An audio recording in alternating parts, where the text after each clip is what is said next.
Kita mulai sekarang. Assalamualaikum warahmatullahi wabarakatuh. Waalaikumsalam warahmatullahi wabarakatuh. Pada kesempatan kali ini akan kita mempelajari tentang mengenal huruf alif yang tidak terbaca. Jadi tertulis tapi tidak terbaca, tepatnya tercantum di surat An-Naml, surat urutan ke-27 ayat 21. Lafadznya berbunyi la'ad bahannahu. Lafadznya berbunyi aula'at bahannahu. Kan kita pelajari di sini apa hikmahnya alif tertulis tapi tidak terbaca. Kita buka dulu catatannya dari surat An-Naml ayat 21. Arti perkalimatnya dari awal ayat 20 yang berbunyi watafaqadat toiro. Wa artinya dan, tafaqada artinya memeriksa. Siapa memeriksa dalam kisah ini adalah Nabi Sulaiman alaihissalam. Memeriksa apa? Toiro, memeriksa barisan burung-burung. Memeriksa barisan burung, faqala maka dia berkata, yakni Sulaiman berkata, maliyala aro, maliyala aro. Ini kalau diperkata mali ala dari mengapa aku tidak melihat. Mali, kalau berkata, apakah sebabnya bagiku, gitu arti aslinya. Maliyala aro, mengapa aku tidak melihat al-hudhuda, yakni hudhud. Ini adalah nama dari salah satu jenis burung hudhud. Amkana minal ghaibina, yakni apakah dia adalah termasuk yang tidak hadir atau goib, tanda tanya. Ini karena berawalan maka tanya. Seulangi fatafaqadal toiro, maka dia memeriksa burung-burung dalam barisan pasukannya itu. Faqala maka dia berkata, maliyala aro, mengapa aku tidak melihat al-hudhuda, yakni hudhud. Amkana minal ghaibina, apakah dia termasuk adalah dari golongan yang tidak hadir, tanda tanya. La'u'adzibannahu, ini masih ucapan Sulaiman. La ini artinya sungguh. Ini karena lam alif, maka la pendek ya. La pendek. Alifnya adalah hamzanya ini. Kalau dibaca perkata, la ditambah u'adziba, ditambah na, ditambah hu. Jadi ini rangkaian adalah jumlahnya 4 kata. La ditambah u'adziba, ditambah na, ditambah hu. Jumlahnya 4 kata. La artinya sungguh, u'adzibannahu, aku benar-benar akan menyiksanya. Ini siapa? Al-hudhuda. Lanjutannya, menyiksa dengan siksaan apa? Adaban syahidan, siksa yang sangat. Dalam kurung boleh maksudnya sangat pedih, sangat berat, atau sangat keras. Au la'adbahannahu, atau adbahannahu, aku benar-benar akan menyembelihnya. Au layatiyanni, atau jika dia benar-benar mendatangkan kepadaku bisultanin mubinin, dengan alasan yang jelas kenapa tidak hadir dalam barisan. Di sini benar adalah yang garis bawah merah berbunyi awal ayat 21 la'u'adzibannahu, sedangkan sebelah kiri berbunyi la'adbahannahu. Jadi tulisan lam alif yang sebelah kiri la'a, dibaca la'a, sedangkan lam alif yang sebelah kanan bacanya la'u. Lamnya fathah, hamzanya miring ini adalah dibaca doma, la'u'adzibannahu. Sedangkan yang kiri bukan la'u tapi la'a, la'adbahannahu. Sekarang kita pelajari dulu mengenai penulisan lam alif hamzah di Al-Quran. Mengenal huruf lam alif yang alif berhamzanya dibaca doma. Maksudnya ini dalam kaidah penulisan bahasa di Al-Quran, kalau ada tulisan Arab seperti ini, Arabnya bundul, nggak ada harokatnya, maka dipastikan harokatnya adalah hamzanya doma. Sedangkan lamnya fathah. Nah, ini bacanya la'u. Ini kaidah membaca Arab gundul di Al-Quran. Kalau ada lam alif, alifnya ada hamzanya, maka lamnya harus fathah atau pasti fathah, dan hamzanya harus doma atau pasti doma. Maka berbunyi lau. Ini kaidah penulisan lam alif, alifnya yang berhamzah, maka hamzah dibaca doma lau. Sekarang ada kaidahnya apa?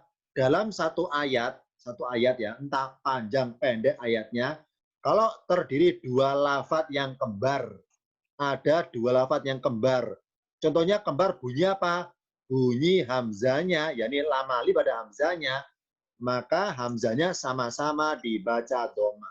Saya ulangi, kalau dalam satu ayat terdiri dua lafadz, yakni lam alif, ada lam alifnya, dan alifnya berhamzah, maka kaidahnya kedua-duanya hamzanya dibaca doma.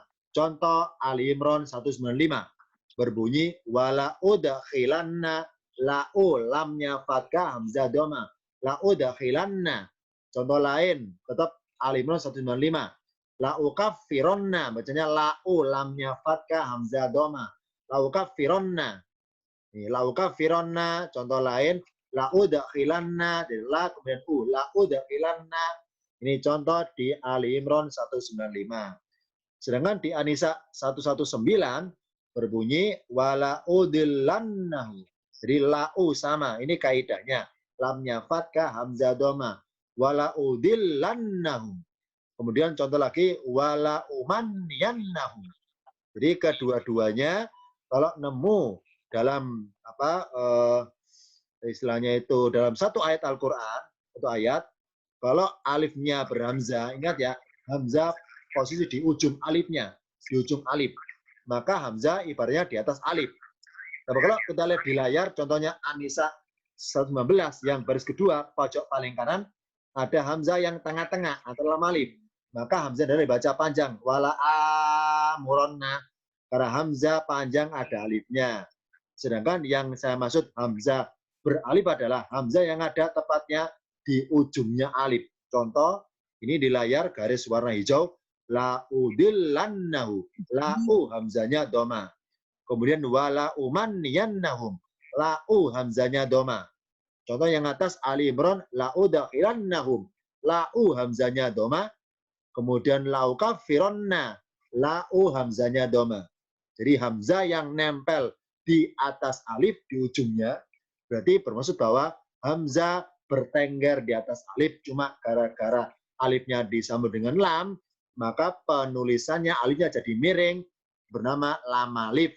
Lamnya artinya sungguh, alifnya adalah huruf fi'il.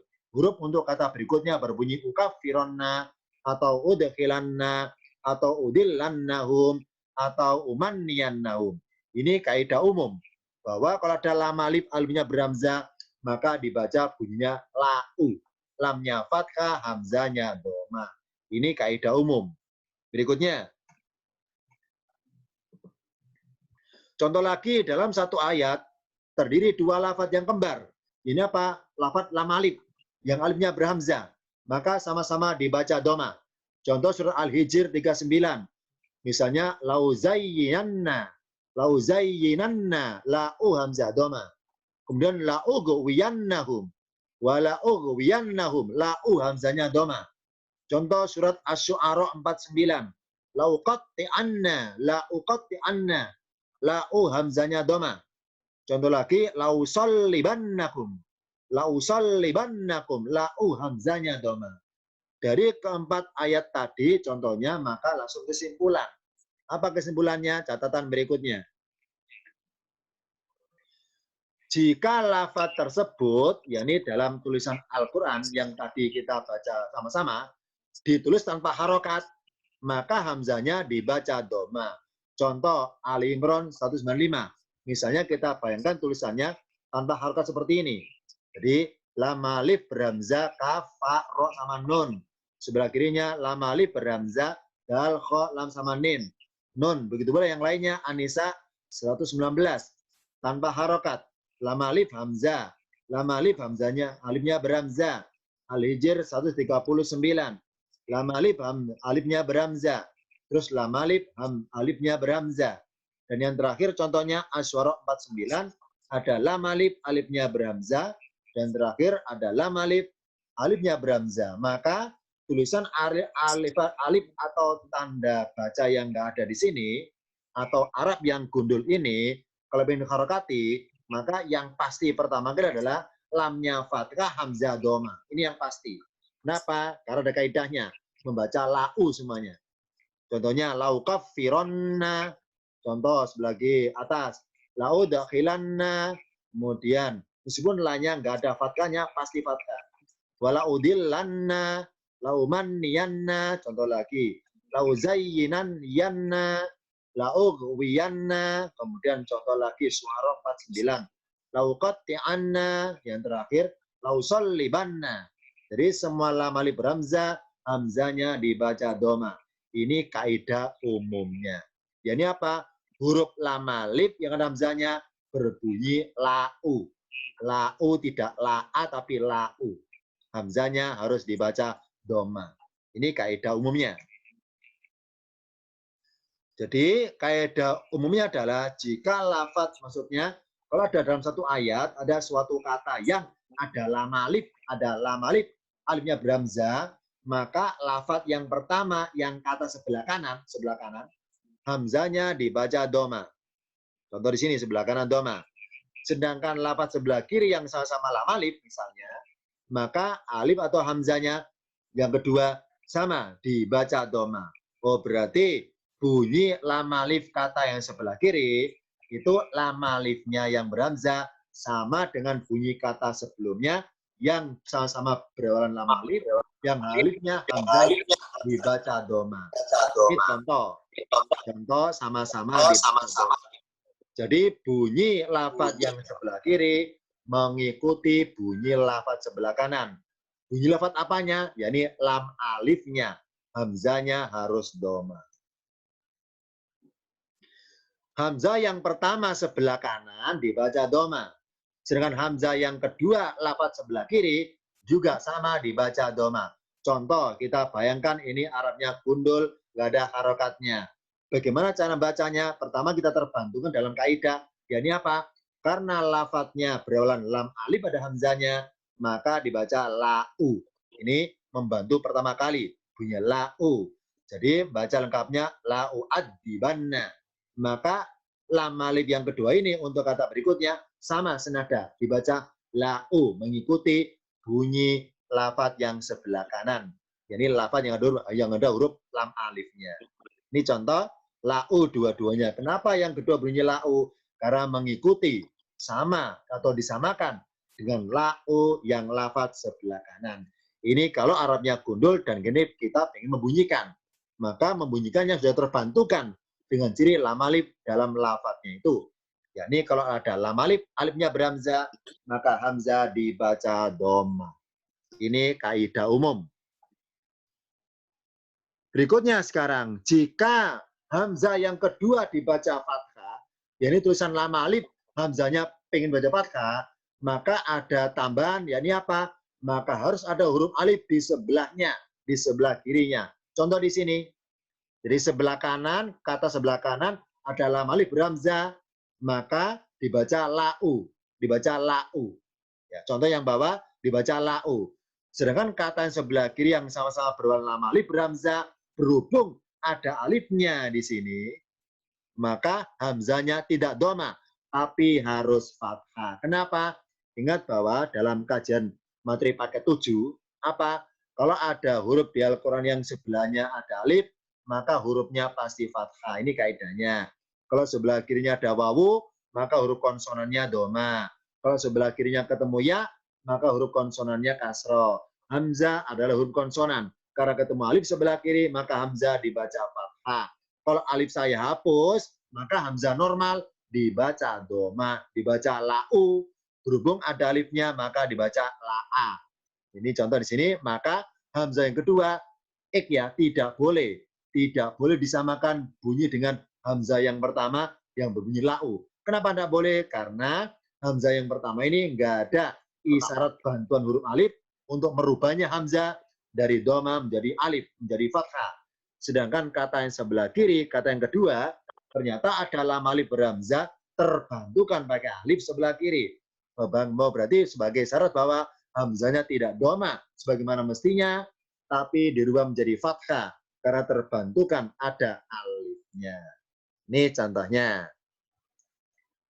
Maka bentuk jadi kesimpulannya di surat An-Naml 21 ketika kita baca la u'adzibannahu adaban syadidan au la'at. Ini ketika baca la'at hamzah nggak boleh diseret panjang, nggak boleh matobi la'at, nggak boleh. Kenapa? Karena alif ini tertulis tapi tidak terbaca. Karena terbukti di atas alif ada tanda lingkaran kecil. Ini bukan sukun, tapi bermaksud bahwa kalau ada huruf, ada lingkaran kecil di atasnya, maka bermaksud hurufnya harus tertulis, tapi tidak terbaca. Jadi, alif di sini sebagai apa statusnya? Huruf pembeda. Untuk bedain apa? Bedain bahwa lam alif yang kata sebelah kiri ini beda bunyi dengan lam alif yang kata sebelah kanan. Karena dalam satu ayat, sebagaimana tadi kaidah umum, kalau dalam satu ayat ada dua kata yang sama-sama lam alif, maka dipastikan lam alifnya, hamzanya sama-sama doma.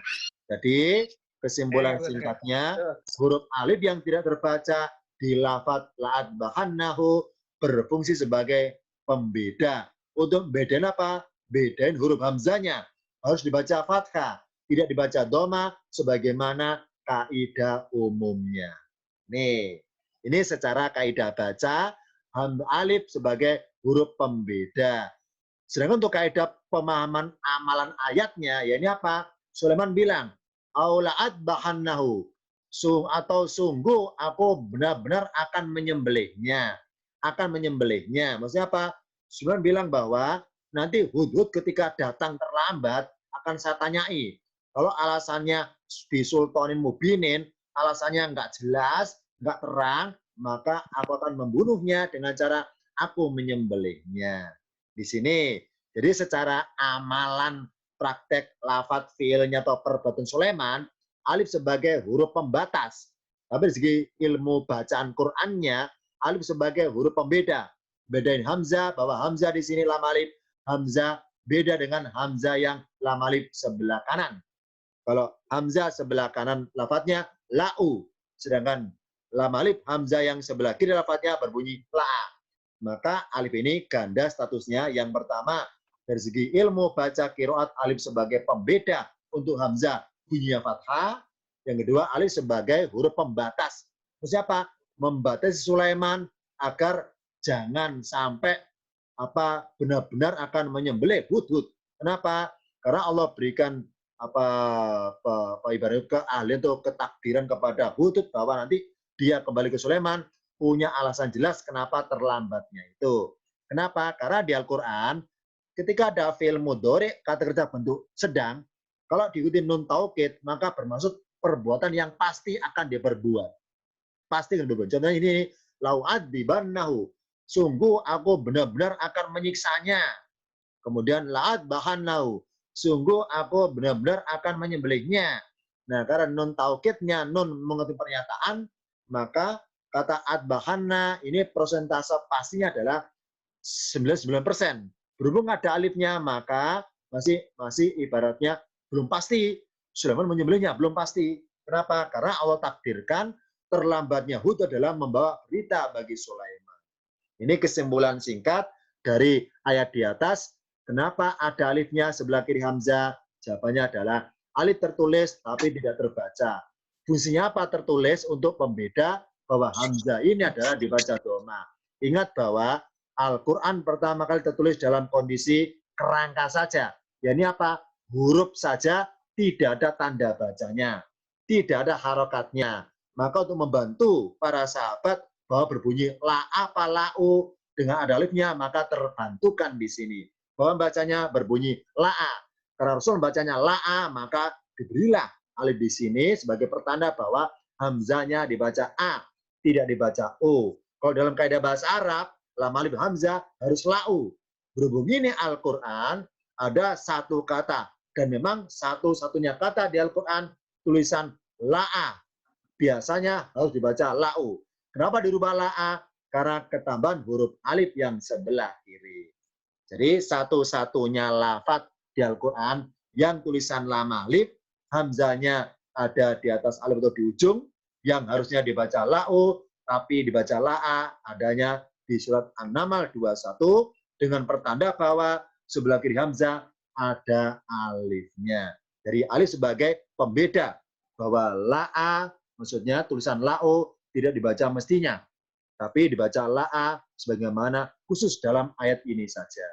Dari keterangan singkat tadi dari saya, barangkali di antara kita ingin tanyakan, silakan dari per kalimatnya maupun dari terang ayatnya. 2 minggu lalu gue dirawat dengan pematangan paru. Silakan barangkali Pakai tanyakan. insulinnya 3 kali 15 Saya tanya Ustaz. Boleh, silakan. Saya tanya Ustaz. Boleh. Terus sama DM nggak mau cek rapid. Tadi itu kan makna apa hikmah dibaca apa ada alifnya kan pembeda atau penghambat, jadi tidak benar-benar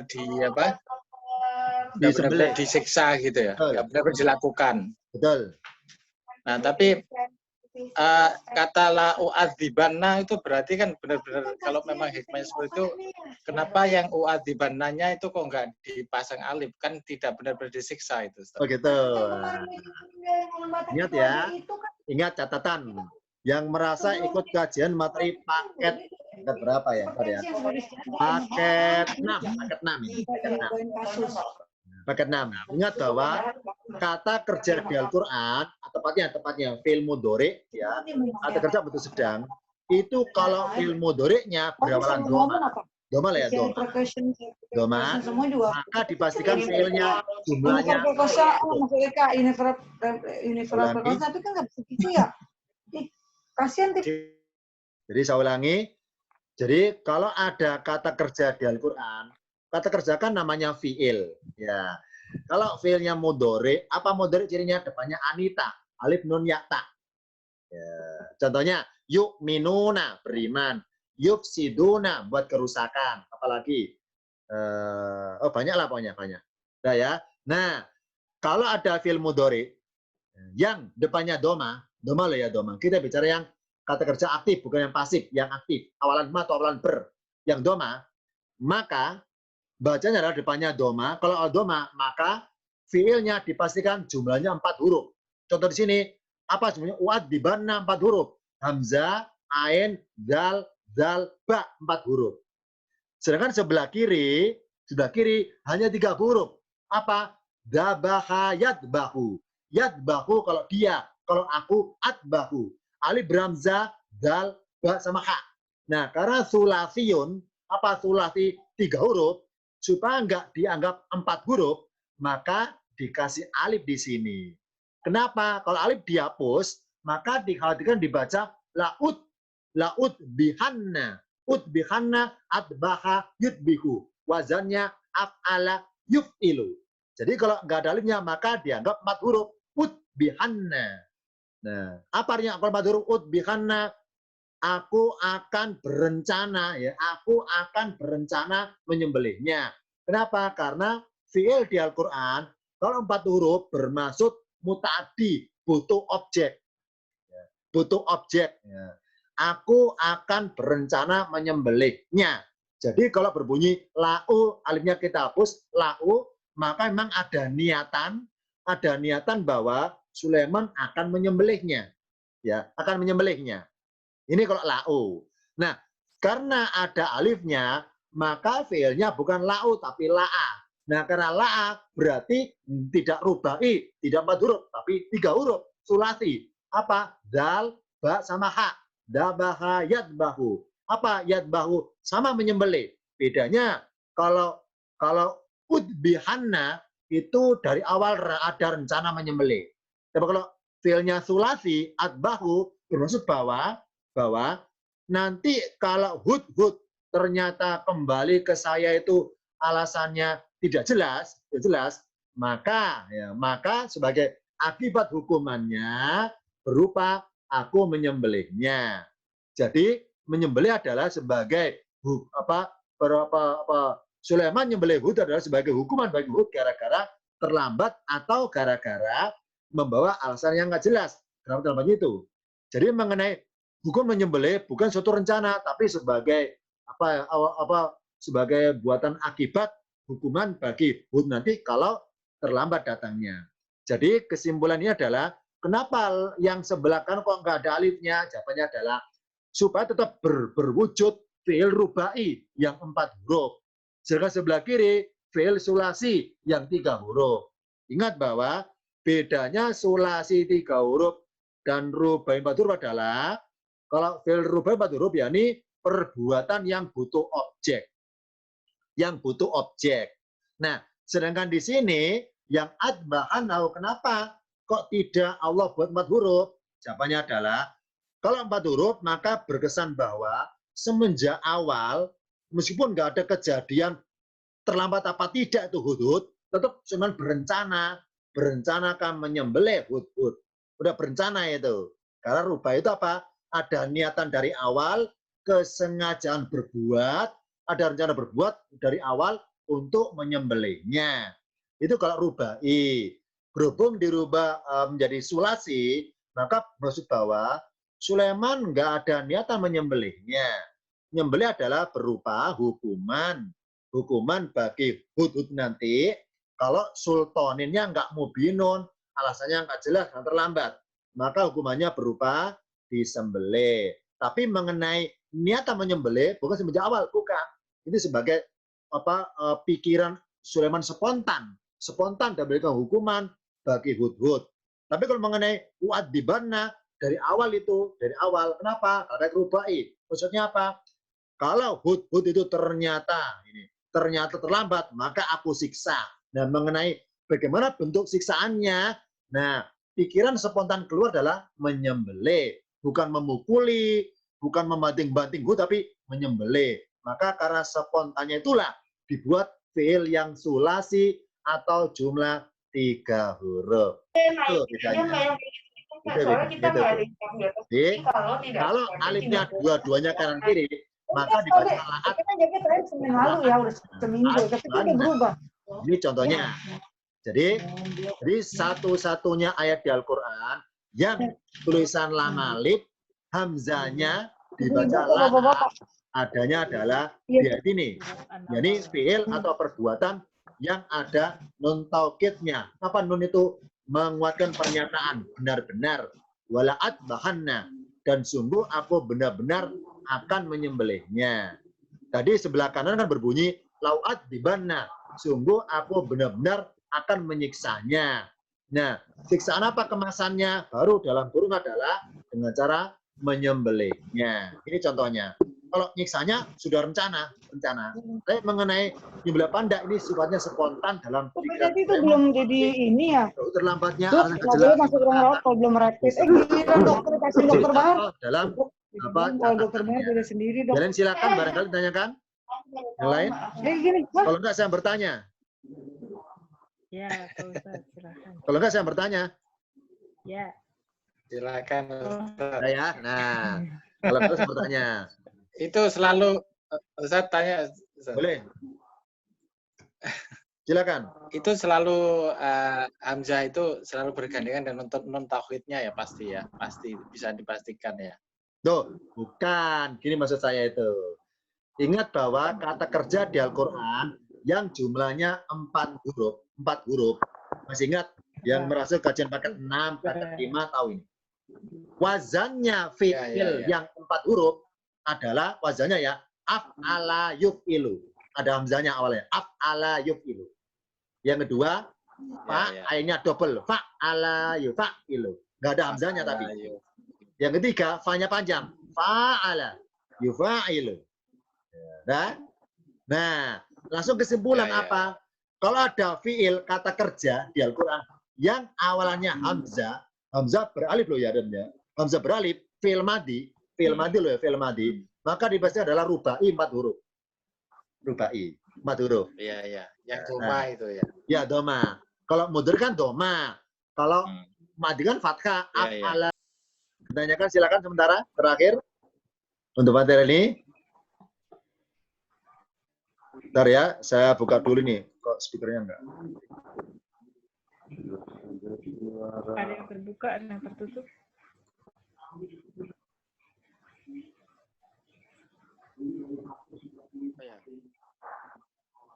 Jadi intinya adalah kesimpulannya bahwa beberapa kata di Al-Quran, kalau ada penulisan yang sekiranya di luar kaidah umum, maka ini menjadi kajian dalam kategori subnya adalah ulumul Quran. Nah, jadi kesimpulan adalah adanya alif tadi fungsinya ganda. Yang pertama adalah sebagai alif pembeda. Bedain apa? Bedain bahwa alifnya berhamzah yang pada umumnya dibaca doma, tapi khusus di An-Naml 21 dibaca fathah. Ini satu. Yang kedua, alifnya sebagai pembatas. Batasnya apa? Batasi perbuatan Sulaiman agar tidak sampai menyiksa Hud dengan cara menyembelih. Tidak sampai. Nah, sekarang bagaimana supaya nggak sampai menyembelih?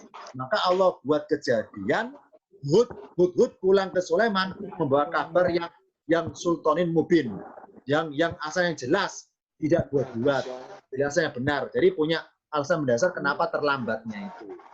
Ini kisah singkatnya bisa dibaca surah An-Naml lengkapnya. Ya, itu dulu sementara dari ini ya. Kita hanya bahas mengenai hikmahnya ada alif di suara kata yang dalam kata bahasa Arab nggak boleh ada. Tapi Quran ada tertulis di situ. Nah, itulah bahasa Quran di setiap hurufnya yang tampil mengandung banyak isyarat, banyak petunjuk kenapa seperti itu. Ya, ini tadi contoh surat An-Naml ayat 21. Nah, karena nggak tanya, saya bertanya gantian. Silakan catat, biarnya catat ya, biarnya. Yang saya katakan adalah silakan cari tahu ini, cari tahu. Hud itu ya, itu kalau dianggap sebagai nama burung, itu apakah nama untuk satu burung saja? Atau ada banyak burung tapi namanya satu? Namanya burung hud. Jadi tahu PR-nya. PR adalah hud itu nama untuk satu burung, satu ekor, atau nama jenis burung. Jenis burung. Saya kan jadi tahu dalam kisah itu PR-nya.